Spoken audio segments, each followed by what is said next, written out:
Cité.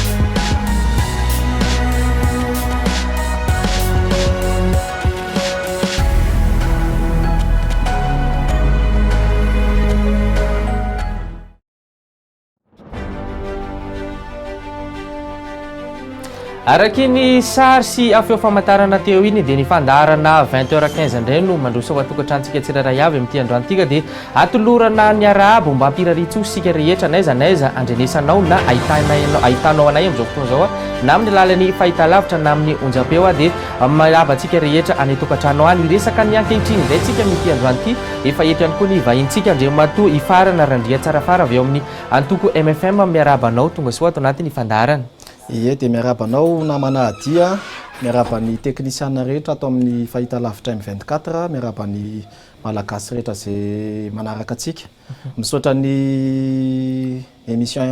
20h15 moa amin'ny fanasana. Ya tonga dia ny ankehitriny avy hatrany no resantsika andriamatoa ifarana andre tsara fara makasika ny resaka nataony filoham-pirenena ny aliny alady teo tamin'ny vahoaka malagasy izay teo anatrehany ataontsika hoe olo manakaja maro eto amin'ny firenena na ny elita izay nitehaka sy nakasitraka ny zava-bitany tao anatin'izay efa taona sy tapan'izay raha ho anareo manokana inona ny azonareo ambara tao anatin'ireny tatitra ireny. Ie fantatritsika moa fa niresaka tokoa ny filoham-pirenena omaly izay niandrasan'ny vahoaka maro mihitsy satria elaela izy tsy niresaka fa tamin'ny andron'ny Covid angamba izy no niakatra plateau phare niresaka tamin'ny vahoaka ka mieritreritra zany aloha aho fa nahaliana ny vahoaka ny fiakaran'ny omaly ireny dia misy zavatra azo raisina ihany ary tena goavana satria efa taona sy tapany tokoa ny tondrany zany hoe efa misy zavatra azo resahana araka ny lazay omaly moa hoe bilan nanao bilan izy maly zany ny zava-bita ka indrasan'ny vahoaka ny bilan nataon'izay ary tena nieno'ny vahoaka angamba raha ny fahalalako azy raha ny réseaux sociaux fotsiny mantsy nijerena natratra à peu près angamba ataontsika hoe 20 000 vues à peu près teo angambany dia raha midika zany hoe misy ihany zany mpanaraka azy tsy voatery akory hoe mpanohana na mpanohatra na fa hoe mila mahazo vaovao information le vahoaka amin'ny fitondram-panjakana. Ny momba ny lahateny maly aloha en tant que citoyen ilazaiko anazy fa hitako ihany zany hoe misy zavatra azo raisina misy zavatra hoe tsapahitanana azo raisina zany hoe tenina filoham-pirenena dia miditra anatin'ny sofon'ny vahoaka. Ny azoko lazaina nefa ny tsara ihany zany mampafantatra satria vao nanomboka ny lahatenin'ny filoha dia mipetraka misy hira fidirana nandeha zavatra tsikaritra voaloha zany aloha dia le hira satria raha ny fahalalana azy aloha zany raha surtout resaka affaire d'état tokony hoe hisy ny laïcité de l'état zany hoe tsy sanatria akory hoe manamavona ohatran'izany no finoana hafa fa tsara zany raha nieritreretiko aloha zany hoe ry tanindrazanay malala no hira andeha teo nefa moa tsy izay ny hira nandeha fa hira hafa mihitsy zay zany ny olona mety hoe mahatsikaritra zavatra ihany namana adia dia zay mampatonga ana miteny hoe aiza ho aiza le laïcité de l'état aloha eo amin'le fidirana amin'le hira fidirana tsy valaparako lavitra iny satria raha malala moa hoe ny resaka fivavahana tsy dia tena tsara loatra resahana anaty débat sy ohatran'izany fa apetraka fotsiny zany hoe misy ny laïcité de l'état sy ohatran'izany. Rehefa nanao bilan ny filoha dia nisy chiffre navoaka ny chiffre maromaro zany ho lazaiko ihany moa hoe chiffre ave moa andainga na tsy andainga tsy ihany le olana fa azontsika marinina ny amin'ny fiainam-bahoaka ny zavatra rehetrarehetra mitranga fa tsy voatery hoe hiteny chiffre tsika dia hoe marina na diso fa ny fiainam-bahoaka ny tsara antsika an'izay bilan izay hoe nanahoana nisy impact tamin'ny fiainam-bahoaka ve le zavatra rehetrarehetra nytonony teo sa tsy nisy. Rehefa niresaka moa izy raisiko ohatra amin'ny resaka fampianarana nisy bilan teo hoe navita nahatsangana sekoly maromaro ny fanjakana nahatsangana EPP, CEG, lycée misy foto-drafitrasana joro zany tsy ratsy mihitsy ny foto-drafitrasa tena tsy ratsy ary tena tsara satria araka ny teniny hoe maro no mpitondra ny sesy nefany a tsy nanangana fotodrafitrasa ohatran'izany dia tsy ratsy mihitsy zay. Ny chiffre moa navoaka an'izany hoe 200 à peu près 200 000 ankizy no tafiditra mianatra an-tsekoly. Raha ny isatsika aloha na manadia ataontsika hoe 28 millions d'habitants tsika. Ny akamaroan'ny vahoaka nefany a tanora sy ankizy daholo. Zany hoe ataontsika côte tsotsotra fotsiny zany ataontsika mety hoe ohatra hoe 14 millions d'habitants zany ny tanora sy ny ankizy ohatra. 200 000 ny chiffre antenenin'ny président tsy moitié an'ny 14 millions koa zany tsy moitié zany. Zany hoe raha ny bilan zany za tsy miteny akory hoe ratsy fa mbola mila ezaka. Zany hoe araka ny teniny moa hoe mbola miasa zao maniry azy aloha zany mba hatafita tsara ny asany satria tsy zavatra tsara ohatra mahavita zavatra ne. Fa raha ohatra zany hoe raha le bilan zany raha 200 000 zany c'est même pas la moitié aloha zany raha ny fijeriko anazy. Teo amin'ny resaka fahasalamana indray ny resaka izy hoe nanangana hôpitaly manara-penitra eraky Madagasikara. Araka ny teneniko foana hoe fotodrafitrasa zay tsy ratsy ny fotodrafitrasa fa le main d'œuvre ao anatin'le fotodrafitrasa ave tratra koa le tanjona tokony hotratrarina satria raha ny zava-misy zany ny hôpitaly ohatra raisiko ohatra mantsy hoe ny HGRA sy ohatra zany. Ny HGRA ohatra ny efa be dia be zao ny grève nandeha sy ohatra zany ny karama sy ny vacation sy ny ohatra zany tsy voaloha. Dia za zany mieritreritra sady manontany ihany na manadio hoe ahoana moa no ahafahantsika manao zavatra fotodrafitrasa vaovao nefa ny eo aza tsy voajerentsika akaiky. Zany hoe manontany zany amin'le bilan nataon'ny président hoe amin'ireo fotodrafitrasa najoro eo zany amin'ny resaka fahasalamana zany efa mandeha araka ny tokony izy ve ny mpitsabo ao, ny infirmier miasa ao, ny aide soignant ao, ny paramedy ao mandeha tokony izy ve surtout amin'ny resaka karama sy ny ohatran'izany hoe voaloha ara-dalàna ve satria any daholo zany. Faharoa misy an'le resaka hoe hôpitalim-panjakana mandoha vola ve ny vahoaka miditra ao sa tena hoe rehefa tonga ao dia tsy tafiditra ao raha tsy tena manam-bola. Any zany le fanontaniana fa ny bilan ny zava-bita azontsika apetraka foana iny fa ny impact zay amin'le vahoaka aiza ho aiza hoe ny atsara ve ny fiainan'ny vahoaka sa nakaiza. Any zany zao ny teny andrasan'ny vahoaka tamin'ireny lahateny ireny fa hitako ihany nisy voavaly moa hitako ihany nisy tsy voavaly koa le izy fa niezaka ihany moa izy iny namaly anazy. Ny fahatelo ny resaka izy momba ny naturalisation na nationalité moa iny moa ny tena nandrasan'ny olona azy iny ary tena nandrasana fanehoan-keviny. Rehefa namaly moa izy hoe le 8 cm aty am-paosiko ve no ambony saly le fitiavako firenena. Amiko tsy valaparantsika betsaka iny fa fotsiny hoe misy lalàna mipetraka eto Madagasikara dia izay mifanaraka amin'ny lalàna fotsiny no ampiarintsika zany fa tsy valaparany hoe mikasy izy sa vazaha izy sa amerikana sa frantsay sa tsy aly ny olantsika zany fa hoe misy lalàna mipetraka tsika dia ndao ampiarintsika lalàna hoe inona no mifanaraka amin'ny lalàna par rapport amin'izay zatra teneniny zay.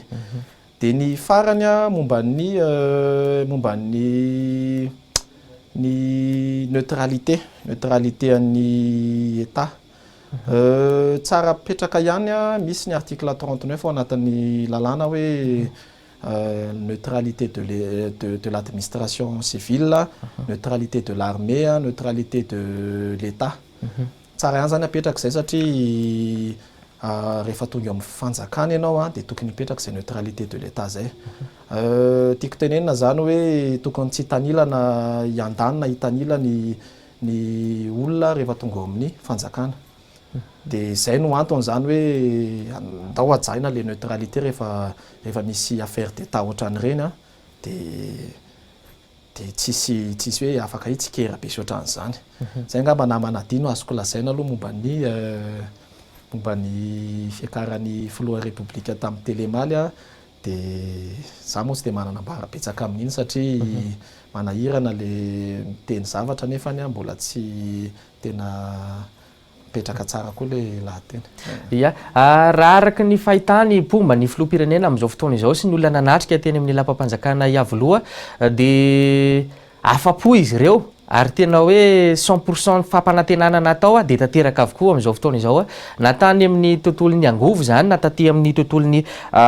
fanorenana ianareo ve afa-po ihany koa ny amin'ny zavatra vita n'izao fanjakana izao izay nilazainy fa zavatra tsy vita tao anatin'ny enimpolo taona vita tao anatin'ny efa taona sy tapany nanome atotan'iny izy omaly fa tao anatin'ny efa taona sy tapany tantarana dia sekoly hatrany amin'ny 9 sy valonjato ny voatrangana ary ny hôpitaly kosa dia 5 fotsiny nisy hatramin'ny taona 1 sy valonjato sy arivo ka hatramin'ny 5 sy roa arivo tao anatin'ny efa taona tantanany nefa dia fois 2 anio isy io ny voatsangana takan'izay ihany koa ny eo amin'ny mpiasa amin'ny fahasalamana izay natratratra any amin'ny 507 arivo ny mpiasa amin'ny fahasalamana izay nirekrutena ozy izy hiasa ao anatin'ireny hôpitaly manara-penitra izay natsangana ireny afa-po ve zany ianareo tao anatin'izay apahana totanisa voalaza teo zay ny amin'ny zavatra vita izao fanjakana izao. Ia, misaotra betsaka amin'ilay fanontaniana na manaty ary tena fanontaniana goavana satria raha ny zava-misy moa no jerena ny réalité moa araka ny fomba fiteny vahiny zay ny réalité ny jerena dia araka ny lazaiko teo hoe ny atotanisany atotanisy fa le fiatraikan'izay any amin'ny fiainam-bahoaka mihitsy no aiza any zany zao no tokony ametrahantsika fanontaniana hoe misy atotanisa napetrany tamin'ny resaka fananganana sekoly fananganana hôpitaly fa ao anatin'izay zavatra rehetrarehetra zay ve nisy impact positif tamin'ny fiainam-bahoaka le izy zany hoe iverenako kely any moa le eritreritro teo le tamin'le hôpitaly teo hoe raha makao amin'ny hôpitaly mpanjakana ianao na makao amin'ny hôpitaly manara-penitra ve ianao mandoha vola ve ianao makao aloha raha mandoha vola ary ianao makao zakanao ve ny vola avoakanao ao satria namanadia aza dino fa zay mihitsy no mifehan'ny hôpitaly mpanjakana hoe tsy tokony mandoha vola rehefa miditra hôpitaly mpanjakana nefa dia zay ny zava-misy makao amin'ny hôpitaly mpanjakana ianao mandoha vola somatsara ianao miditra ao makany amin'ny hôpitaly manara-penitra ianao mandoha vola somatsara ianao miditra ao zaka ny vahoaka ve nefa le vola aza dino fa nitahany fahantrana eto efa tena ambony dia ambony ary zay mampatonga na amin'ny teny hoe ny sekoly ve raha natsangana dia natratra n'le objectif ve le araka lazaiko teo hoe raha 28 millions d'habitants ny malagasy ohatra 4% amin'izay ny ankizy sy ny tanora zany hoe miditra sekoly sy lycée sy université raha le bilan maly zany tsy mahatratra 100% le objectif aloha zany le objectif enjehan'ny fanjakana amin'le izy zany hoe raha za manokana zany aloha tsy mbola tena afa-po tsara ako nefa moa tsy azo lazaina koa nefa hoe tsy afa-po koa satria efa misy ezaka natao izy ny filoham-pirenena tsy sanatria koa hoe hitentsika tsy mety mihitsy ny zavatra atao nefa nefa misy ezaka ataony ihany ao fa zay zany izy hoe tsy mbola ampy le ezaka dia ny fikarakarana le fananganana le foto-dravitra sy ohatr' zany manaraka ny fenitra ilaina ve ny olona araka ny teneny hoe mpampianatra manao recrutement sy ny mpianatra miditra ao manaraka ny fenitra ve ny fandoavana ny karamandrareo sy ny ilainy rehetrarehetra manaraka ny fenitra ve misy ane namanady mpampianatra ao amin'ny EPP any amin'ny faritra ambanivohitra be any ny ray aman-dren'ny mpianatra no mandohany karaman'ny mpampianatra io any ambanivohitra be any any tsitan'ny olona any dikan'izany zany hoe foto-drafitrasa misy fa le système mihitsy le système igerena le foto-drafitrasa mihitsy no mbola manjavinjavo raha ohatra ka hoe ny fanjakana ny tokony andohan'ny karaman'ireo firam'ireo ohatra lasa le ray aman-dreny indray no subiran'izay zavatra zay lasa misy impact any aposin'le tokantrano le ray aman-dreny le fandoavana an'izay zavatra zay any ny tokany mason'ny fanjakana any amin'ny resaka sosialim-bahoaka any amin'ny resaka ekônomia any amin'ny resaka vola miditra any aposin'ny vahoaka zany hoe raha hijery zany tsika zany hoe anao bilan tsika amin'ny resaka fampianarana ohatra dia nisan'ny mpianatra miditra tsekoly tokoa tokony jereny hoe firy ny tafiditra ny ka raha mampampianatra rehetrarehetra ve voaloha ara-dalàna ny fitaovana ampiasainy amin'ireo fotodrafitrasa ireo ve manaraka ny fenitra tokony ilaina any zany no tokony hojerentsika akaiky ekena hoe namoaka chiffre tokoa izy hoe zao ny lycée zao ny anina hoe tsy vita tao anatin'ny enimpolo taona fa azadino fa tamin'ny fitondran'ny i président Ratsiraka navita koa izy sao dia adintsika zay fa nanao lycée izy nanao ny EPP nanao CEG nanao lycée ka raha ohatra ka hoe miteny hoe tsy vita tao anatin'ny enimpolo taona angamba ny mety hoe ahitsoko kely hoe nanatsara ny nataony tao anatin'ny enimpolo taona angamba ny tokony atao hoe natsaraina raha hoe tsy vita mantsy mety hoe manahirana le teny hoe tsy vita fa natsaraina angamba ny eritreretiko hoe natsaraina ny zavatra natao zay tsy nataony olona tao anaty enimpolo taona satria ane ao anatin'ny fitondrana ane tsy maintsy misy ane natao hoe continuité de l'état zany continuité de l'état zany zavatra ataony teo aloha de toizanao aty amin'ny fitondranao raha mialy eo zao ianao de tsy maintsy tokony misy anonona ny anaranao raha misy asana tomboka ao de manonona ny olona ny aorinanao hoe misy continuité de l'état nataon'ny filoha teo aloha nanao antisy raha koa ohatra hoe lalam-pirenena hoe misy lalam-pirenena natao zany de nisy suitena travaux tamina fitondrana teo aloha ve sa tsy nisy zay zany no mila tokony resahana koa fa ohatrany tsy henoko tao zay zavatra zay fa fotsiny zany hoe ny hôpitaly ny resaka fotodrafitrasa zany zay no tena mibahana tao zany hoe nanao fotodrafitrasa ny fitondram-panjakana de zay no tena mibahana tao anatin'ny resaka sy le chiffre rehetrarehetra ary so de kosa mitady le finitra takiny reny fotodrafitrasa atsangana rehetrarehetra reny ary no mahatonga ny fitondram-panjakana tsy mandony karaha mampiasa amin'izao fotoana zao na mahatonga nyreny fotodrafitrasa reny mbola tsy misy mpiasa ihany koa amin'izao fotoana zao satria nolazainy ny filoham-pirenena omaly mahakasika ny reo mpanamboatra lalana zay tsy nomeny karama satria tsy ny famaly tamin'ny fenitra ny takina ny asa vita de zay nahatonga zareo tsy nanomeny karama so de zay fenitra takiny zay ihany koa ary mahatonga ny fitondram-panjakana tsy mandony karama ny mpampianatra eny ambany vohitra eny zay tsy manaraka amin'ny fenitra ihany koa ny ankamaroany zay mety eo amin'ny classe passive de tsisy asa de lasa mampianatra eo ihany koa mety hoe tsy fahalalana le fomba hoentina ampianarana ny zaza malagasy mahatonga ny fitondram-panjakana tsy mandony karama sy tsy manome olona eny anatiny reny fotodrafitrasa eny ambany vohitra reny ie izy io ane resaka système foana système zany no tokony jerena akaiky raha izay satria ianao ane na manadira anao mpampianatra ianao tokony efa misy sivana anivanana anao hoe tena tokony anao mpampianatra tokoa ve ty olona ty sa tsy tokony anao mpampianatra raha olona tsy apta ve anao mpampianatra ampianatra zay hoavan'ny firenena ny ankizy sy ny tanora no hoavan'ny firenena araka ny fomba fitenitsika de andeha amin'ny laoniny ve le firenetsika satria araka ny tenanao hoe misy fenitra arahana le fenitra tokony arahana voalohany zao de ny any amin'ny sivana ara-diplôma raha resaka mpampianatra resako zany tsy olona tokony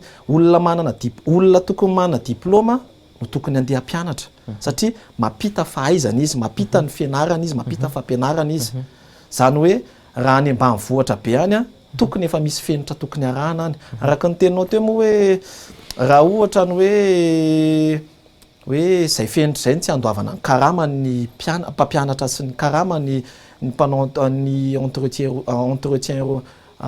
routier sy ohatra zany zoany tokoa no mijery an'izay fenitra zay hoe mety sa tsy mety ianao kosa ve moa raha hoe anao zavatra ianao ka hoe tsy vita ara-dalàna le asa de anome vola ve ianao logika kosa ny azy zay fa ny fanontania kosa de zao hoe nendrasana mihitsy ve an'le izy niakatra fahitalavitra ve no namaly an'zay fangatahana sy valyn'zay hoe niakatra plateau mihitsy ny filoham-pirenena zany hoe misy nefany ny ministera misahana an'izay fa tsy azony resahana ve le izy ohatra hoe tany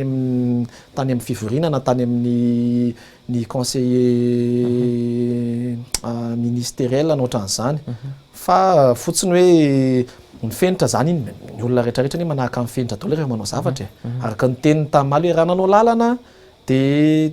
2 centimètres ny hitako nefa tokony zao fenitra tokony arahana de misy pénalité zany tokony natao tam'le izy tokony tany amboalohany zany de efa napetraka le pénalité tany amboalohany zany de efa nazavaina tam'ireo entrepreneur eo le situation misy hoe tsy vitara-dalàna ve ny lalana sa hoe totoa ve le zavatra nampiasaina sa hoe tsy ara-potoana ve le izy a dia zao penalité mifanaraka an'izay le izy nefa tsy mipotra arak'izay le tokony izy a fa navela zany ny mpandraraha zany a migrevy navela mpandraraha zany itabataba dia tsy nahazo valina afapory zareo a fa nametoky moa iny ny filoha hoe hojerena akaiky moa zany manomboka androany fa engany mba ilamina aloha zay zavatra zay a satria tena resy le vahoaka namana dia tena resy izy a ary tena mahantritsika fa tsy raha kory hoe saritsariny fotsiny fa tena zay ny zava-misy eto Madagasikara mahantritsika ary zay mahatonga antsika hoe ny fampianarana mihitsy no mila jerena akaiky ilay bilan natao momba ny fampianarana iny mantsy tena ilaina fantatra mihitsy iny a satria rehefa ho any amin'ny fampianarana ny lasa kitoto dia kitoto daholo no avy amin'ny firenena ary zay mila hijerevana an'izay akaiky satria raha mitabataba tokoa ny mpampianatra fram raha mitabataba tokoa ny mpampianatra any amin'ny lycée sy ny any amin'ny université mpanjakana dia misy dikany olombelo loatra antsika ihany izy ireo mamelona vady aman-janaka mila vola hoentina any tokantrano mila miaina ohatran'ny olon-drehetra hoe manana trano ireo hipetrahana manana tomobila manana moto zany hoe mila miaina ohatran'ny olon-drehetra izy ireo fa tsy tokony azontsika raisina hoe ka mpampianatra EPP dia mpiasa-mpanjakana dia zao tokony andeha ho arahana zao zavatra tokony anjo azy fa tokony jerena akaiky momba ny mpampianatra ireo no any mameno ho avin'ny ankizy sy ny tanora ho avin'ny firenena. Ao amin'ny resaka izay tontolon'ny fampianarana izay ihany tsika manomboka amin'ity androany ity ny baccalauréat araky ny feo mandeha moa zany dia mpianatra no tsara ny baccalauréat amin'ity anampy mpampianatra zany tsara ny baccalauréat eto amin'ity toerana ity sao dia mba kosa le rafitra mikarakara sy mampiofana mpampianatra eto amintsika tsy azo antokisana intsony ka mahatonga zany zavatra rehetrarehetra zany mitranga amin'izao fotoan'izao ka mahatonga ny tontolon'ny fampianarana midina dia midina tokoa izay miteraka fantrana nanome atotanisa makasika ny taham-pantrana ihany ny tenany a tamin'ny ray sy roa arivo dia raika amin'ny fitopolo isan-jato ny taona 5 sy roa arivo dia 4 amin'ny fitopolo isan-jato ary tamin'ny taona 2 amby 20 sy roa arivo dia 5 amin'ny fitopolo isan-jato zany hoe raha isan-jato monja zany ny elanelany fitombonina taham-pantrana teto Madagasikara ny 5 sy roa arivo ka hatramin'ny taona 2 amby 20 sy roa arivo inona ny tena mahatonga izay taham-pantrana zay a miakatra nefa ny filoham-pirenena amin'izao fotoan'izao dia milaza fa miasa mahatonga taham-pantrahantsika izay mbola voatazona amin'izao fotoana izao sao dia izay tontolo ny fampianarana tsy voafehy izay ary. Ie, sotra betsaka amin'ilay fanontaniana ny momba ny hoe ao anatin'ny vanim-potoanan'ny baccalauréat koa tsika izao zany hoe ny voalohan-teniko aloha dia mirahasoan'ireo zandry namana nala baccalauréat aloha dia momba n'le hoe mpianatra ENS no andeha natsona hitsara ny baka iny angamba ny raha ny tena many tokony rafitra angamba no jerena satria misy rafitra ny ao anatin'ny fampianarana namanadia misy rafitra tokony arahanao efa mipetraka izany fa tsy hoe kory hoe zavatra mbola ho foronina fa efa mipetraka izany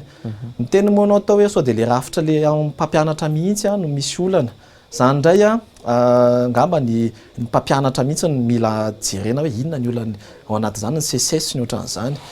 ny CCS efa nisy fotoana namoaka fampilazana nisy fotoana sy tadidiko moa izay hoe firy volana lasa zay fa hoe ho ajanona daholo ny asa rehetrarehetra momba ny fampianarana ny CCS ohatr'izany amiko zany misy fangatahana natao tao fa voaja ve le nahafapohan'ny zareo ve ny valiny zay aloha tsy fantatro fa kosa tokony hijerevana vahaolana maharitra momba ny rafitra fampianarana io satria raha atao resaka court terme ohatran'izany hoe ny mpianatra ENS ny andeha ho antsoina amin'ny resaka hitsarana baka za tsy miteny akory hoe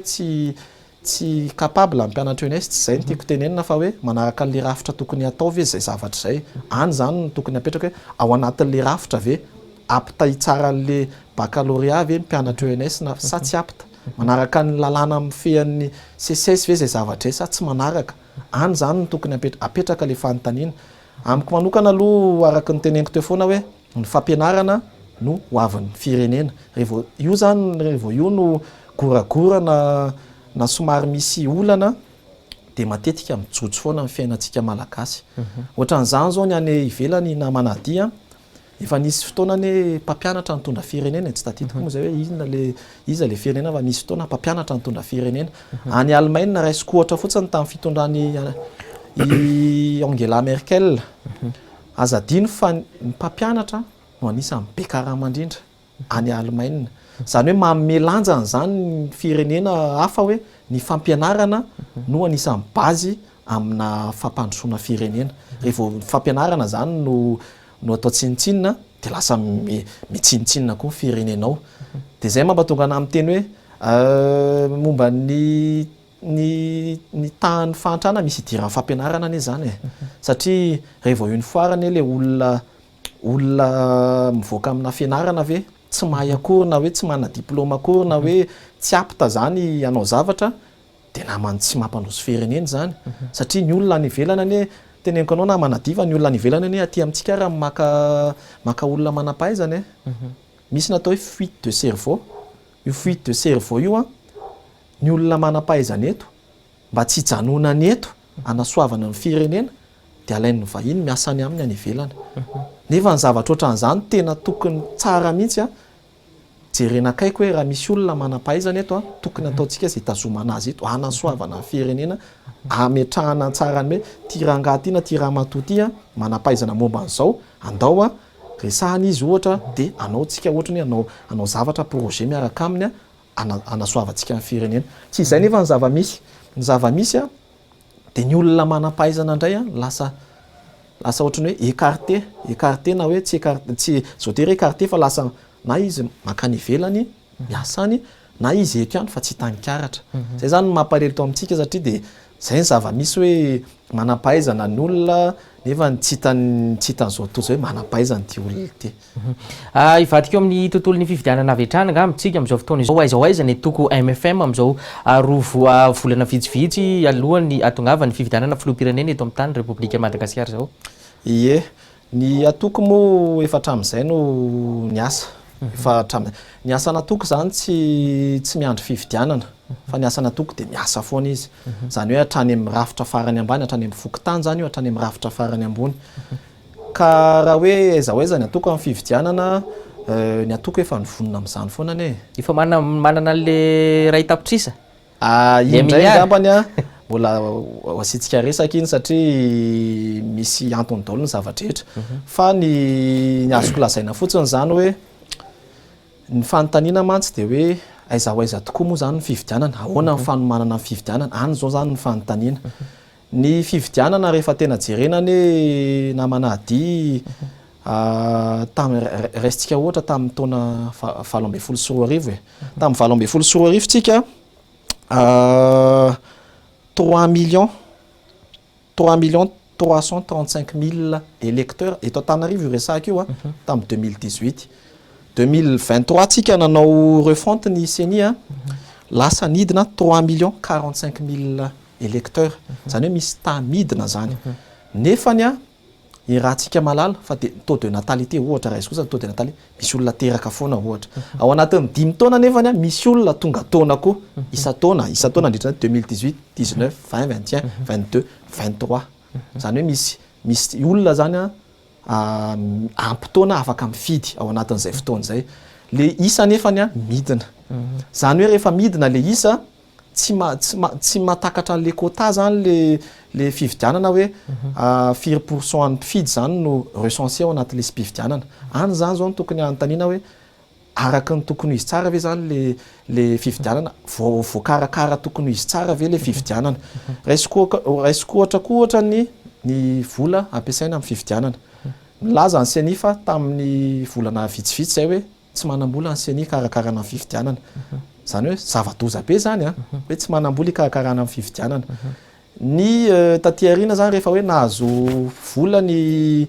CENI $1 million zay ngamba na manady raha tsy diso de ny teny koa moa ny filoham-pirenena hoe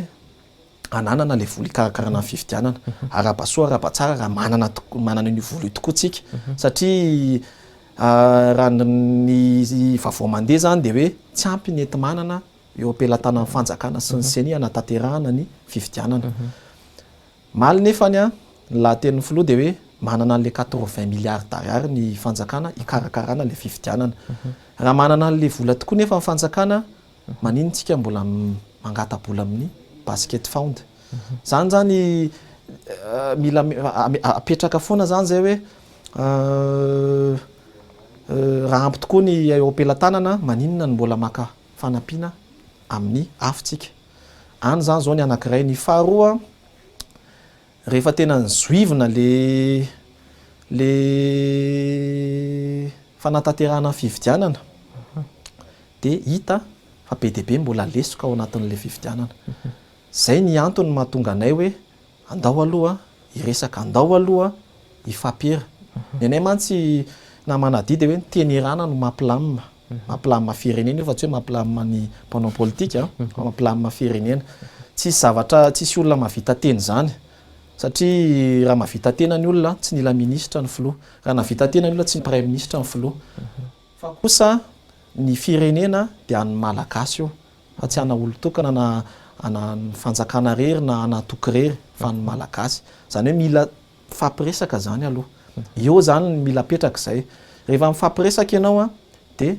misy vahaolana mivoaka rehefa avy eo. Rehefa mivoaka iny vahaolana iny de ifampiresanao hoe inona zany mety andaminantsika an'ity firenena ity, inona ny vahaolana mety tsy ampikorotana amin'ny fividianana, inona ny vahaolana mety mba tsy apisy ny korotana ao aoriana amin'ny fividianana. Satria raha ny zavatra misy aloha zany zao de araka ny teneniko teo misy lesoka be dia be. Raha tsy raisiko ohatra fotsiny code électoral ohatra. Code électoral nanana vahaolana tokoa ny atoko satria nanolotra ataontsika hoe 600 article tamin'ny tao anatin'ny antenimera. Rehefa natolotra io 600 article io, zay ao anatin'ny 600 article io zay misy vahaolana maro 600 article zany tsy vitandray andro de tena hitanao mihitsy hoe vahaolana maharitra le izy. Ary ao anatin'izany ny fanatsarana ny lalàna amin'ny fividianana. Raisiko ohatra ny hoe ny refonty atao zany tokony nanao refonty totale mihitsy tsika satria raha ny daty nataon'ny CENI nametraka daty izy tamin'ny voaloha rehefa tsy azo le quota naembitra n'le daty, rehefa mbola tsy azo ny le quota mbola naemby mifantelo le daty. Zany zao de efa tsy tokony atao zany satria ohatrany hoe lasa tsy sérieux le date butoir an'le refonty satria anao rehefa manao zavatra tokony zavatra mipetraka tsara, stratégie mipetraka tsara no ataonao fa tsy hoe tsy tratra le quota de aembitra ao le date butoir de tsy tratra le aembitra ao le date butoir. Ny farany le fividianana mihitsy tsy maintsy aembitra. Zay zany ny zavatra hitanay aloha hoe ny fividianana zany be lesoka loatra ny any amin'ny lisam-pividianana, ny any amin'ny code électoral, ny any amin'ny vola moa no tena resaka, ny resaka vola moa ianao teo hoe le anananareo hoe le 200 millions d'ariary io ane na manadia zadino fa zay foana ny olantsika teto Madagasikara. Lasa ny mpanambola ny lasa mitondra firenena ave. Lasa hatrany amin'le fampianarana resantsika teo lasa tsisy dikany satria misy olona ny manana pahaizana fa tsy manambola. Araka ny teniny hoe lasa resaka mpanao afera sy ny mpanambola ave zany le fividianana. Teo moa tamin'ny 2018 moa raha tsy diso 50 millions d'ariary ny caution de nakarina 200 millions d'ariary moa ny caution tamin'ity taona ty. Amiko efa élimination akolak'izay satria araka ny teniko teo hoe misy olona mana-pahaizana, mana-tsaina, mana ny hevitra. Ny hevitra ny tokony hisafidianana amin'ny filoha fa tsy ny vola. Ao anatin'ny fanatsarana tiana atao zany resaka vola zany misy anona hoe misy hoe rectification na budget, misy hoe plafonnement na budget. Mila plafonner satria raha tobaka loatra le vola eto amin'ny firenena lasa manimba zavatra be. Ny vola misy financement avy any ivelany ohatra efa nisy lalàna ny fean'izay teo aloha teo tamin'ny 2018 tsy tadidiko zay 2018 09 ve sa 08 tsy tadidiko ohatrany novainy izy iny fa nisy lalàna ny fean'izay vola avy any ivelan'izay de nitsoahana le taty aoriana. Zavatra ohatran'izany zany hitako hoe tsara jerena akaiky any. Zay moa ny antony mahatonga anay hoe tsy voazao ny antoko ny manao ny asany fa hatrany amin'ny 91 efa nanao ny asany ny antoko fa tsy voazao. Ary zay mahatonga anay amin'ny teny hoe ny antoko de mijery foana ny marary ny vahoaka. Zay zany ny antom-pijoroan'ny antoko. Ary ny antoko tsy hoe rehefa akaiky fividianana vao miasa nanao propagande nanao pré-campagne, tsy zay ny tokony ho izy. Pré-campagne zany tokony raha farafakely tokony ho herintaona zany satria any vahoaka de mila mahafantatra tsara ny programme anasanao. Ary ny programme anasanao tsy vita hoe programme anasana 5 taona raha ny tokony ho izy satria ny olona milatsaka filohany tokony hanana vina lavitra tokony hanana vina tsy 5 taona fa mety farafakeny tokony mba manana vinana 30 taona satria zay daholo nen'ny filoha raisiko ohatra nen'ny filoha vahiny manana projet à long terme fa ny à court terme koa tsy maintsy misy fa tsy à court terme ny tena tokony mibana fa ny à long terme hoe misy a projet dia fanjakana zay mifanesy eo no manohy an'izay projet zay. Ya, araky ny tenin'ny filohan'ny Repoblika Madagasikara maly mahakasika an'ilay antoka 200 tapitrisa ariary moa dia hoe tsy izay rehetra te hilatsaka dia hilatsaka zany hoe fa élimination directe zany an'ireo olona zay tsy manana n'iny vola iny. Ny antoko MFM manokana vonona ny anohana ve olona manana hevitra tsara nefa tsy manam-bola sa ianareo mihitsy le sady manana hevitra tsara no manam-bola afaka hifaninana amin'ny filohan'ny Repoblika amin'izao fotoana izao? Sotra betsaka amin'ny fanontaniana azadino na manadia fa ny antoko MFM nefa nandany an'izany vola zany tamin'ny fananganana an'ireo ratsa mangaika ny MFM erak'izao Madagasikara zao hoe aranana ny MFM zany ka raha hoe io no atao sakana tsy tokony sakana nefa kosa apetrako tsara le nefa tsy ny vola no mibaiko ny firenena fa ny hevitra sy ny fahaizana mitantana ka raha ohatra ny hoe ny volana andeha ho ataontsika lahara-pahamehana amina resaka fividianana filoham-pirenena dia fandrika ao antsika izay satria ny vola raha atao mibaiko dia manimba firenena. Sika malagasy nefa manana an'izao fomba fisainana izao hifarana hoe tsy mijery tsangan-kevitra fa mijery tsangan'olona zay manome lambahoany zay manome 10,000 zay manome t-shirt dia iny no mahafalifaly amin'ny vahoaka malagasy zay mahatonga ny vahoaka malagasy lasa mifidy tampoka n'iny olona iny. Inona ny fomba na paikady hoentin'ny MFM ialana amin'izay fomba fijery diso ny malagasy zay ary? Ny hevitra aloha zany raha hoe araka ny tena hoe tsy tsanga-kevitra fa tsangan'olona zay tokony mila ovaina voalohany aloha toe-tsaintsika malagasy no mila ovaintsika voalohany tsy ataoko hoe ovaina fa hatsaraina angambe hatsaraina satria io ane rehefa tena dinihana ane ny fiainam-pirenena namana dia efa tena latsaka katerentsika ny vola raha ny tena marina raha manam-bola tokoa aratsika manana 1 milliard dia olanitsika ave amina zavatra tsy priorité le vola raha tokony ho ampeditsika any amin'ny resaka sosialim-bahoaka sy ny ekônomia ve dia olanitsika any amin'ny zavatra tsy tokony andaninana azy eo zany ny fanontaniana mipetraka ny atoko tsy mampianatra ny olona aka vola fa mampianatra ny olona hitady vola tiako tenena mitady vola tsy sanatria koa hoe andeha angataka amin'ny olona nangataka amin'ny fitondrana nangataka fa hitady vola amin'ny asa zany hoe mampianatra ny olona mamorona asa mampianatra ny olona ho tia karokaroka zay ny tena bazin'ny atoko fa tsy ohatra ny hafa zany hoe mampiasa vola dia manome t-shirt araka lazany hoe t-shirt lambahoany kaskety tsy zay ary tena diso be zay lalan'izay satria zay foana ny ereurantsika eto Madagasikara lasa baikony ny vola ny saitsika sy ny fosika sy ny fanahintsika nefany tsy zay ny mampandroso dia ny fahaizantsika mandeha amin'ny lala mahitsy amin'ny hevitsika tsy miankin-doha amin'ny hafa zay ny tokony ho izy ary tsika malagasy dia tia mampiana janaka zay aloha zany dia tsisy mandahan' zay fa tia mampiana janaka tsika matoatsika mampiana janaka dia mampiana janaka mba ho tafita fa tsy mampiana janaka andeha angataka zay ngamba mety mazava be ngamba zay hoe mangataka sy ny mampianatra tsy mitovy zay raha omenao vola izy dia lasa omenao trondro fa tsika tsy mampianatra an'izay fa hoe andao izy omentsika fitana anjonony trondro zay ny tokony ho izy ary zay mihitsy no izy ary zay foana ny hitondran'ny atoko rehefa midina any amin'ireny rafitra ambaratonga ireny izy dia miresaka foana hoe inona no azo anasoavana ny vahoaka amin'ny alalan'ny fanomezana paikady sy fahaizana mitady vola ho anazy manokana fa tsy miantehatra amin'ny hafa hoe andeha atehatra amin'ny fanjakana hoe iandry vola omen'ny fanjakana iandry fanampiana omen'ny fanjakana zay zavatra dia anisan'ny zavatra tena hoe mahatonga antsika mahantra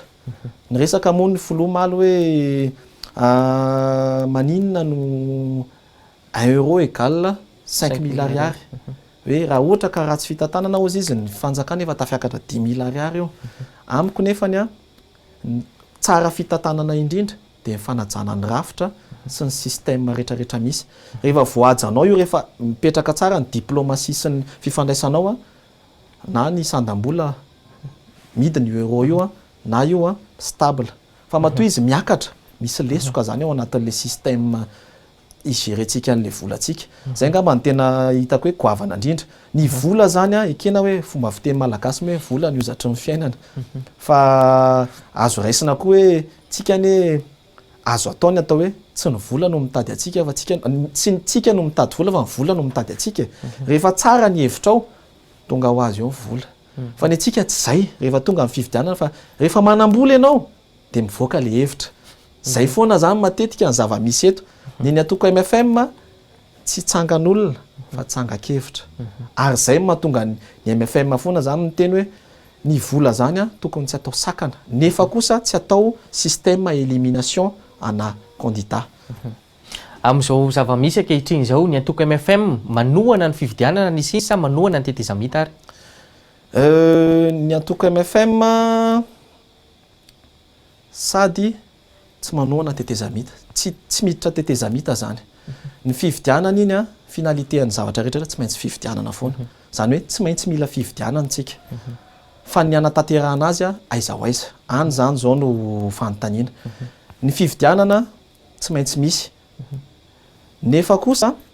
andao aloha miresaka, andao aloha manadio tokotany. Zay foana zany mila petraka hoe fividianana maloto ve mandeha atao sa fividianana madio.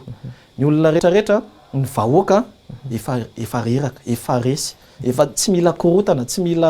mila crise tsony.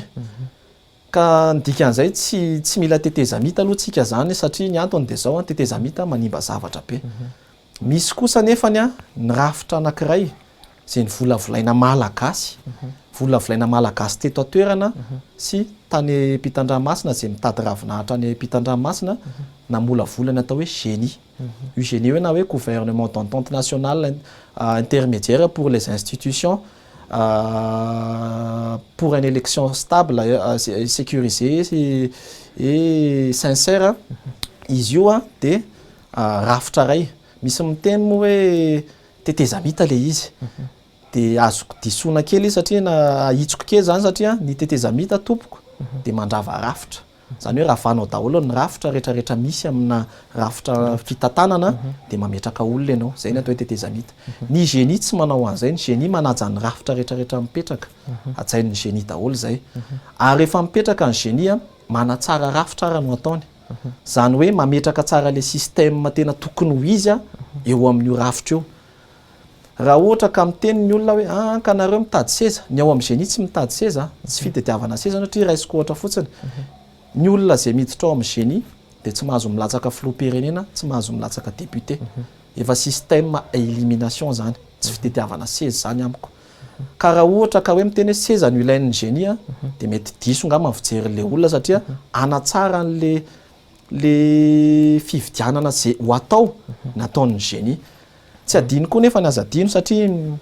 raha manontany olona hoe génie zany fividianana fotsiny fa ahoana ny fahantrana, ahoana ny social-mbahoaka ao anatin'ny priorité ny génie ny résilience économique sy sociale. Zany hoe anisan'ny manarina an'izay social sy économie zay ao anatin'izay ny fikasana ataon'ny génie mandritra n'izay période zay hipetrahany. Entre 6 mois 18 mois ny hipetrahan'ny génie. Zany hoe tsy ao anatina mandana tetezamita mihitsy zany fa ao anatina fanatsarana. Satria raha mieritreritra ny hoe mandeha nitatra indray zany nareo, aza adino fa ny fepitaona iasan'ny député farany dia amin'ny 2024 rehefa tapitra ny fepitaona ny 2024 ny député mirositsika amin'ny fividianana. Ya, ao anatin'izay indrindra mandre fandraisaka sosialy ihany ianao araraka ny paikady ny fitondram-panjakana amin'izao fotoana izao raha nambarana tao anatin'ny fahitalavitra omaly dia mbola hitohy ny fanafarana avy any ivelany ny akora rehetra izay mety ilain'ny Madagasikara ny toaka ny tosika fameno sy ny vary. Tsy nisy ny paikady matipaika hoentina piroboroboana ny famokarana sy ny fambolena eto Madagasikara. Manahoana ny atoko MFM efa manana ve paikady manokana hoentina piroboroboana ny famokarana eto Madagasikara sa mbola hitohy ao anatin'izay fanafarana avy any ivelan'izay? Aindehibe an'ny firenena tokoa moa ny resaka sosialy io satria rehefa midina ny midina ny ny fari-piaina malagasy dia miratsy zay ny sosialim-bahoaka. Efa hatramin'izay ny antoko no nanana vinam-piarahamonina anatsara sosialim-bahoaka sy ny ekônômia. Tsy sanatria kory hoe tsy mila ny fanafarana entana avy any ivelany intsony tsika, tsy izay no tiako tenenina, fa manana vina ahafahana manatsara ny zavatra efa misy eto Madagasikara. Raisiko ohatra fotsiny ny fambolem-bary. Ny fambolem-bary eto amintsika ny aza adino fa ny ankamaroan'ny tany malagasy dia tanimbary. Dia rehefa mana tanimbary nefa tsika automatika zany hoe betsaka amin'ny mpamboly vary. Raha tsy teny chiffre fotsiny ataontsika à peu près ataontsika hoe 80% any gasy dia mpamboly. Raha 80% any gasy mpamboly ve tsy havita mifehan'ny Madagasikara amin'ny resaka vary. Raisiko ohatra ny any amin'ny firenena any ivelany, ny any firenena Amerikanina. Ny any Amerika 800 ny Amerikanina fotsiny no mpamboly. Mahavita nefa ireo 800 ireo mahavita misubvenir amin'ny besoin-ny Amerikanina 100%. Mbola mahavita exporter izy. Tsika nefa 80% minimum mpamboly. Tsy mahavita misubvenir an'le 20% zany. Aiza ho aiza zany le autonomie antsika amin'ny resaka fivelomantsika ara-baky mihitsy, satria tsika foto-tsakafontsika dia vary tsy paty, tsy katsaka moa zany azo lazaina mangahazo koa ny any ambanimbanivohitra ohatr'izay ihany, fa vary no tena foto-tsakafontsika. Ny varytsika nefa raha ny tokony izy tokony mahampy antsika mandritry ny taona. Raha tsy raisiko fotsiny any Ambatondrazaka, tsy raisiko fotsiny any Tsioronmandidy, betsaka ny sopotro ny vary, fa betsaka nefany no olana diavin'ireo tatsara eo. Raha tsy teny fotsiny lalana makany amin'ny fotsiny ohatra. Efa anisan'ny tena olana goavana be satria tonga any amin'ny sopotro ny vary ny pakavary ratsy ny lalana. Zany hoe efa miala frais zany satria tena miakatra be ny frais noho ny ratsy ny lalana ohatra. Ka eo ny ametrahako fanontaniana hoe ilaitsika ve le manafatra sa manatsara le zavatra efa misy ny tokony ataontsika. Azotsika atao any manafatra fa ohatry hoe tsy vary ny afarana fa tracteur. Manafatra tracteur tsika, omentsika ny tatsa, ahafahany miasa manaraka amin'ny fenitra tokony izy, ahafahany manenjika ny production na vary ilain'ny malagasy ho an'ny malagasy. Tsika raha mety hoe aneriana any, mety hoe tsika indray no andeha anondrana vary. Tsika ve dia ho ambakay ny Vietnam nefa ny Vietnam zany tany erianantsika. Tsika nisy taontsika ohatran'ny resaka hoe aka spécialiste indianina angamba izy raha tsy diso aho hoe momba ny hoe ampianatra amin'ny resaka fambolem-bary. Tsika indray ve ny andeha ho ampianarana fambolem-bary nefa ny indianina arany mbola tsy nahinam-boly vary taloha antsika. Raha tokony misy olona hoe mifanarakaraka amintsika amin'ny fambolem-bary dia Vietnam. Vietnam no manakaiky an'i Madagasikara amin'ny resaka fambolem-bary. Fa ny andeha tehatra amina firenena hafa amin'ny foto-tsakafona firenena tena piège be ho anna firenena, satria mila autonomie ny firenena iray raha te handroso. Dikan'izay zany hoe rehefa te handroso ianao dia tokony ahenanao ny fanondranana zavatra, fa tsy hampitomboanao, satria rehefa mitombo iny dia midina ny arikarenanao, rehefa mitombo iny dia misahirana ianao, satria rehefa manafatra ianao dia ianao zany tsy maintsy hivarotra rehefa avy eo ohatra hoe manafatra akanjo ianao, manafatra fitaovana elektrônika ianao, dia ianao zany mbola hivarotra ohatra ny hitadiavanao vola. Rehefa mivarotra koa nefa mibetsaka noho ny mpividy dia lasa tsy inona moa ny hivelomanao rehefa mivarotra mibetsaka ianao zao raha hivarotra ka zay hivarotra dia inona no varotako aminao nefa ianao koa raha mpivarotra, lasa anao takalotakalo tsika ny farany. Fa mila jerena akaiky zany ny resaka famokarana eto Madagasikara mba ho lasa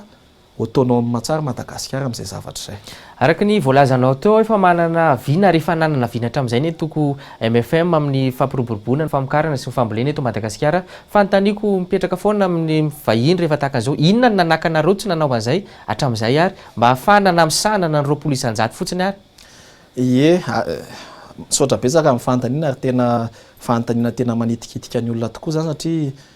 raha ao anaty atoko ianao efa tena tsy maintsy manana vinam-piarahamonina, tsy maintsy hoy aho fa tsy hoe anaty atoko dia rehefa tonga amin'ny fividianana na tonga ny événement iray vao mamoaka vina ianao. Dia araka ny teneniko teo hoe ny antoko efa niasa foana hatramin'izay, hatrany amin'ny ratsaka mangaika farany ambany, hatrany amin'ny fokotany. Ny fampandrosoana tsy vitandray andro izy teny filoha-pirenena zay maly izy mihitsy no nyteny an'izay ohatran'izay koa ny avalo ny fampandrosoana tsy ndray andro tsy ndroa andro fa amatonany ary antom-pisiny antoko mihitsy zany hoe vinam-piarahamonina zany ary manana ny atoko MFM ny momba ny hoe maninona no tsy hita taratra na ohatran'izany a io ane namana ady mety hoe tsy tetondrevohatra fa ny any ambany ravikazo rehetrarehetra any any ve hitantsika ny any ambany vohatra be any hitantsika ave misy zavatra efa paika natao ka misy paikady efa natao ary efa napetraka fa hoe miasa ho an'ny vahoaka fa tsy sanatria koa hoe anao eraoera koa sanatria na hoe andeha teny zao ny zava-bitana andeha tokanana na zao fa misy zavatra efa napetraka araka nyteneniko foana hoe ny vahoaka tsy tokony homena trondro fa homena fitana anjonoana zay ny zavatra nataon'ny atoko foana hatramin'izay mampianatra ny vahoaka hitady mampianatra ny vahoaka aleo tena fa tsy mampianatra ny vahoaka angataka zay zany ny anisan'ny tena faran'izay goavana indrindra ao anatina faneho-kevitra zany hoe fa maninona zay mantsy le olana foana hoe rehefa tsy misy vola ve zany mivoaka de tsy miasa ve zany ny antoko iray na rehefa tsisy vola de hoe tsy tokony ho izy ty na hoe ny fanjakana ihany miasa na ny mpanohatra ihany tsy zay ka fa io araka ny teneniko hoe tsanga-kevitra fa tsy tsangan'olona ary tsy tsangam-bola koa satria vola matetika no miteny eto amintsika ao anatin'izay afaka manome atotanisa avenao so de mba fotoana zao ahafahan'ireo atoko politika hafa makatahaka ny paikady ny MFM hoe izy avy reo fatra any ambany ravinahitra zay efa misitraka ny vinona ny MFM ao anatin'izay fampiroboroboana ny fambolena sy ny famokarana eto Madagasikara zay ny atotanisa aloha tsy tena manana atotanisa exactako fa fotsiny hoe azo atao ihany no mijery amin'ny fotsy miangatra hoe misy efa vinanasa vinam-piarahamonina raha tsy raisiko ohatra fotsiny ataontsika hoe misy fotoana faritry fianaratsotra mba mivoatra be fianaratsoany hoe tsy malaza ny fianaratsoa zany hoe amin'ny resaka fambolena sy fiompiana anisan'izany no ny masoan'ny atoko amin'ny resaka fambolena sy fiompiana zany no tena fototra mihitsy hoe avitana manavitra firenena satria ny vary sy ny zavatra eto amintsika any dia ahafahantsika mihetsika fa tsy voatery hoe aka fanampiana foantsika avy any ivelany na hoe aka subvention sy ohatrantsika fa ny zavatra tsika eto ihany dia efa mahavita mamelona atsika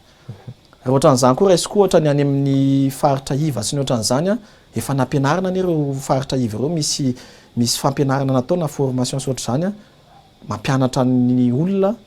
amokatra zavatra ohatra hoe amokatra charbon écologique amokatra savony zavatra ohatran'izany zany mampianatra ny olona zany amokatra zavatra fa tsy mampianatra ny olona angataka araka ny lazaiko foana izay zany no tokony ataon'ny atoko rehetrarehetra fa tsy araka ny zavatra ferana amin'izao hoe manam-bola ny atoko iray de andeha anao tsika anao fizarana vary ohatra anao tsika fizarana t-shirt ohatra anao tsika fizarana lambahoany ohatra tsy any no tokony atao ny mason'ny atoko fa ny mason'ny atoko de ahoana no ahafahan'ny olona tsirairay avy mahaleo tena amin'ny fiainany ahafahany miarina amin'ny zavatra tokony ataony mba tsy haka vonjy foana amin'ny fanjakana sy amin'ny hafa fa hoe za de mahaleo tena velona minambary maraina minambary atoandro minambary hariva any zany zao tokony zay le impact social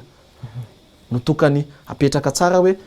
ajaza impact social zay daholo ve ny atoko sa tsy manajaza fa hoe sa juste fotsiny hoe mandalo fotsiny ty ny fividianana de amin'ny fividianana fotsiny zay no mipotra tsy zay le izy fa ny atoko tsirairay avy de tena nanana vina mandritra ny taona maromaro zay nampatonga amin'ny teny hoe na pré-campagne zany arany hoe tsy tokony ferana ray volana satria zany raha feranao ray volana amin'ny pré-campagne any amin'le toerana ambanivohitra teneninao zay tsisy lalana tomobile zay tsy manana hélicoptère zany tsy afaka makany zay ny tiako tenenina hoe ny vola tsy atao sakana mihitsy amina hevitra fa ny hevitra no tondra vola ny efitra zany no lasa mamorona vola fa tsy ny vola mamorona efitra. Eo amin'ny vadika amin'ny resaka angovo indray ngamitsika amin'ny androany tia inona ny vahaolana hoentiny atoka MFM makasika ny fatapahan-jiro matetika indrindra eto an-drenivohitra moa izay mahatratra any amin'ny ora efatra na ora enina any mihitsy ao anatina faritra iray. Misy ny vahaolana hoentinareo ve satria ny fitondram-panjakana amin'izao fotoana izao dia nanome toko fa misy vola amina million de $2 efa omena ny jirama hoentina narenana ny jirama tena andohan-draharaha ve ny fanomezana ny orinasa jirama izay vola izay sa afaka ahodina ampiasaina zavatra hafa namaivanana zay fatapahan-jiro zay. Ie, momba ny angovo moa efa niresahan'ny filomaly iny hoe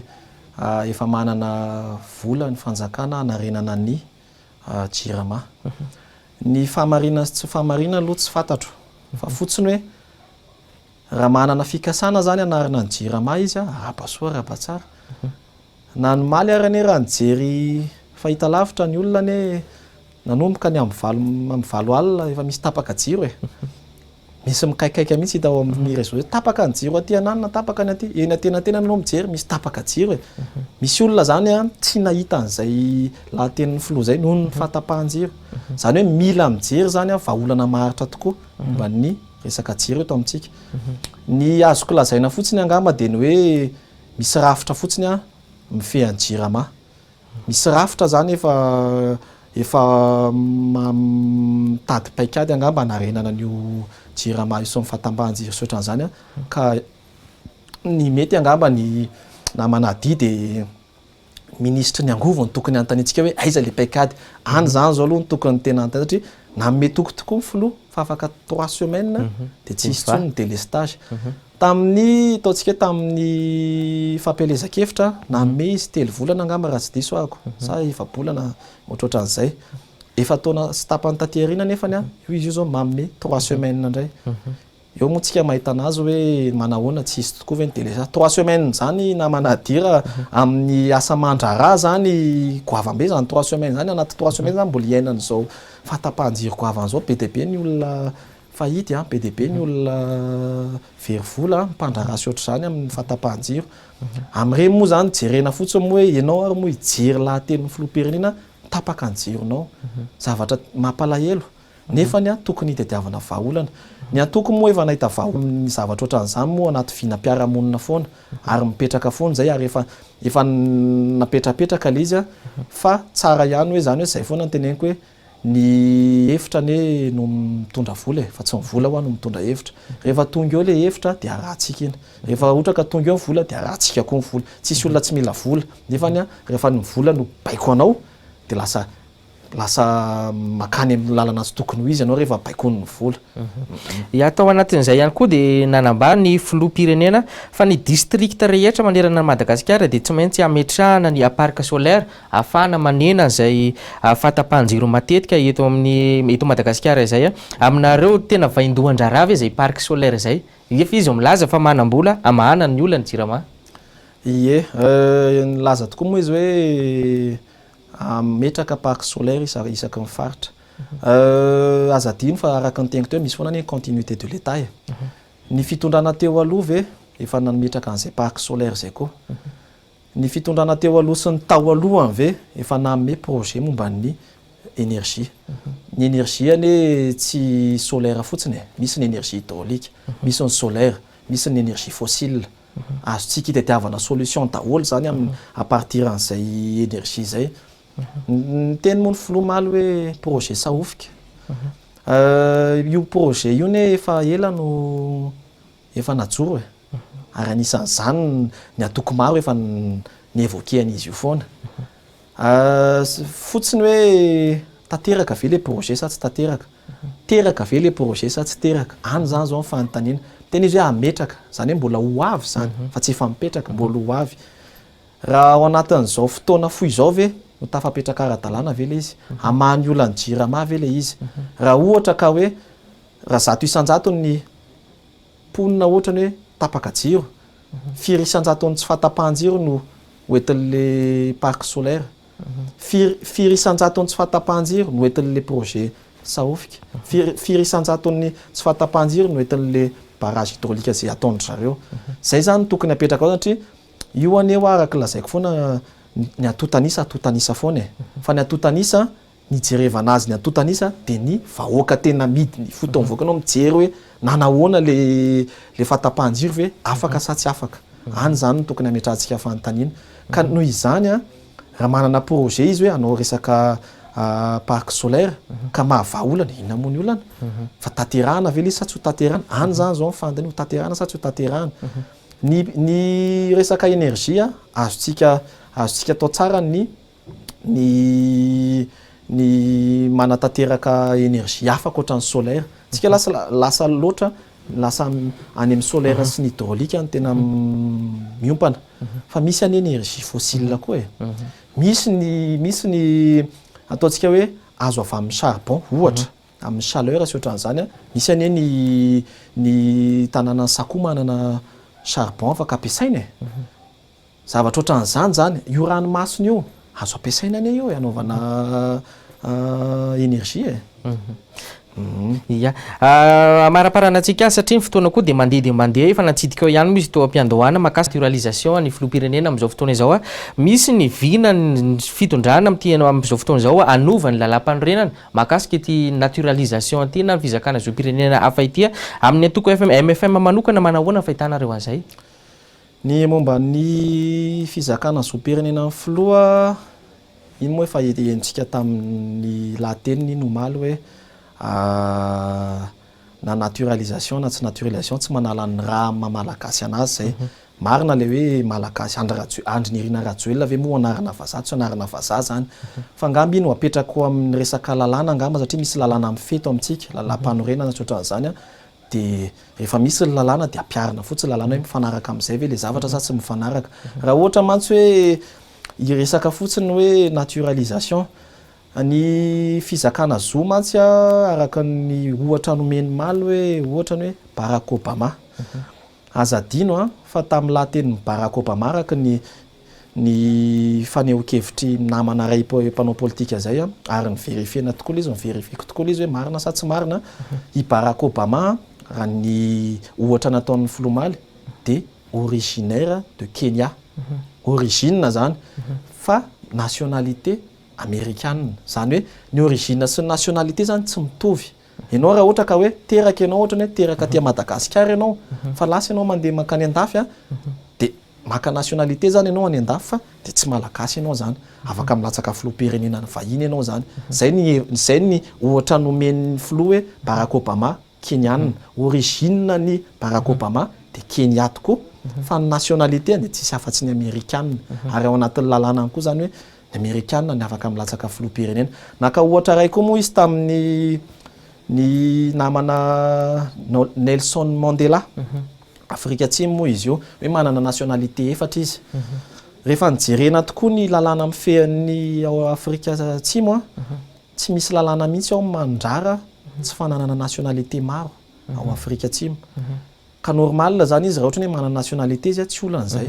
zay le teneniko hoe misy lalàna mife ka raha ohatra ka misy lalàna mife de arahana fotsiny le lalàna tsy za zany tsy hitako hoe inona masarotra an'izay manaraka an'izay lalàna zay raha hoe misy lalàna article zao 42 na 45 na 90 ny évoqueny teo daholo mantsy zay de arahana arak'izay le lalàna eo tsika mahita anazy hoe inona zany ny zavatra mitranga rehefa arahantsika le lalàna amin'le naturalisation amin'ny filoha izy nefa amin'izao fotoana izao de milaza fa mpanono zanany no nakana iny zo-pirenena frantsay iny zany hoe frantsay izy zany amin'izao fotoana izao nefa mitondra ny firenena malagasy afaka toriana ve nefa nisy ihany koa ny tory mahakasika an'izay fizakana zo-pirenena frantsay zay zary very anjavony fotsiny fa nitanjona amin'izao de anova nyity lalam-panorenana ity afahana misitraka tombotsoa manokana ahoana fahitanareo an'izay tokony hokitiana ve ty lalam-panorenana mandrara ny fizakana zo-pirenena hafa ity raha eto Madagasikara ye fanontaniana tena hitako hoe priorité ho amin'ny malagasy tokoa zay nefa misy fomba fiteny zay hoe inona moa zany ny tena priorité atsika hoe hikitika lalam-panorenana momba an'izay ve sa ny hijery ny vahoaka sy ny sosialim-bahoaka sy ny fividianana momba le hoe nono ny zanany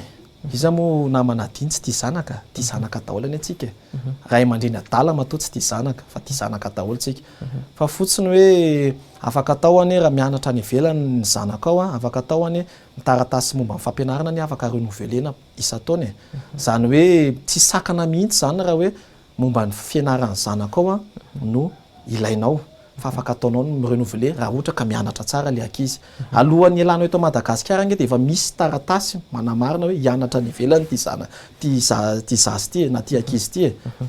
ary mahazo akoro mialoha hoe afaka sa tsy afaka mianatra ny ivelany le ankizy dikan'izay rehefa mahazo akoro avy aty amin'ny départ aty Madagasikara izy dia efa afaka renouvelena zany ina isa-taona amin'izay hoe mipasy ve le ankizy any amin'le fianarana misy anazy any ivelany sa tsy mipasy mianatra tsara ve rehefa mianatra tsara ka mipasy klasy dia mirenouveler indray izy zany amin'le taratasiny hoe hianatra miampy herintaona indray fianaran'le ankizy aty amin'ny ambasady sy ohatran'izany ka amiko tsy sakana mihitsy zany hoe ampiana-janaka zany satria ekena hoe zay le fampianarana resahako taminao satria ny fampianarana no tena anisan'ny bazy fampandrosoana ny firenena ary zay ny antony hoe ny fampianarana tokony tsy atao ambany zavatra sy ny mpampianatra zay mifandraika amin'ny fampianarana zany ny mpampianatra ny mpianatra ny foto-drafitrasa le foto-drafitrasa tsy ratsy mihitsy fa le ambony aiza ho aiza misy an'le ambony ireo zay zany ny antony hoe raha manana an'izay zavatra hoe dia ny lalàna fotsiny no mpiariny misy lalàna efa mijoro ny kitiana ny lalàna indray iny apetraka amin'ny efa misy mpay lalàna iny lalàna mpay lalàna no manao an'izay dia apetraka amin'ny mpay lalàna hoe fotoana ikitiana azy ve zao sa tsy fotoana ikitiana anazy akasitrana feno ianao ifaharana radria tsara fara 24 tamin'ity androany ity mbola maro moa zavatra tiantsika ho resana nefa ny fotoana ihany koa manapetra raha misy ny afatra avy any aminao na latsaka tiantsika ho apita nefa tsy voaresaka tsika teto androany dia avomeko fotoana ianao ahafahana manatanteraka an'izay fanentanana na fampitana afatra izay ie dia misaotra ny namana ady misaotra ny fahitalavitra M24 moa nanasa ny afatra angamba dia tsotra ihany ho antsika tanora surtout satria fomba fitenitsika mantsy hoe ny tanora no avy amin'ny firenena marina io tena marina tokoa io fa ny olana nefany lasa fitaovana loatra tsika tanora lasa fitaovana politika fitaovana ohatrany hoe lasa hitsahan'ny mpanao politika tsika ahafahandrareo ohatrany lasa trampoline zany ka ny afatra dia hoe ahafahana manova an'izay dia mila mihetsika le tiako tenena mihetsika tsy sanatria hoe andao higrevy na andao anakorotana na andao anao an'izao na hoe hidina an-dalambe tsy izay ny atoko MFM dia tsotra be ny atoko MFM tsy mila raha latsaka tsy mila korotana tsy mila fananan'olona simba tsy mila fanonganam-panjakana fa anatin'ny firesahana no tena imasona zany hoe tenerana no mampilamina firenena zay koa no afatra omeko ny tanora hoe raha te hanova zavatra aleo miditra ao anatin'le sehatra mihitsy hoe andao anao politika sanatria ny olona mieritreritra hoe politika manao politika dia ratsy ny manao politika tsy ratsy satria ianao ane vao mifona manadia dia efa manao politika na io fandriana torianao iny hoe mila politika io vary hoaninao io mila politika zavatra rehetrarehetra ataonao mila politika daholo ka zay teneko hoe ho an'ny tanora ny afatra tena hoe mila mihetsika mila aktifa ao anatin'ny fiainam-pirenena fa tsy sanatria hoe atao fotsiny fitaovana hoentin'ny mpanao politika angalana seza na angalana toerana amina ministera na amina fanjakana ohatrany fa mba manana ny heviny tanora dia andao ajaina arak'izay andao tsika ny eo hevitra hoe zay tanora dia manana ny hevitra ary mavita manova firenena ya dia volako lava kilalao mbola hoela moa mbola manatena niananao indray ato anatin'ny fandarana le 20h15 ianorina any ankasitrana manokana ianao ny amin'ny fanehoan-kevitra rehetra zay nentinao teto amin'ity fandarana ity androany mankasitraka indrindra namana ady dia misaotra antsika rehetrarehetra misaotra ny teknisiana misaotra malagasy ny jery dia amin'ny manaraka indray tompoko dia manakatona ny fandarantsika tamin'ity androany ity ankasitrana feno ianao tsy nisaraka taminay hatramin'ny farany raha misy ny fitianao hivahiny ato anatin'ny fandarana le 20h15 dia azonao atao ihany koa no miantso ny laratarby 038 12 00 878 na mandefa mailaka ianao amin'ny rédaction M24 @gmail.com mametraka ny mandrapitafa mandram-peona amintsika rehetra indray ary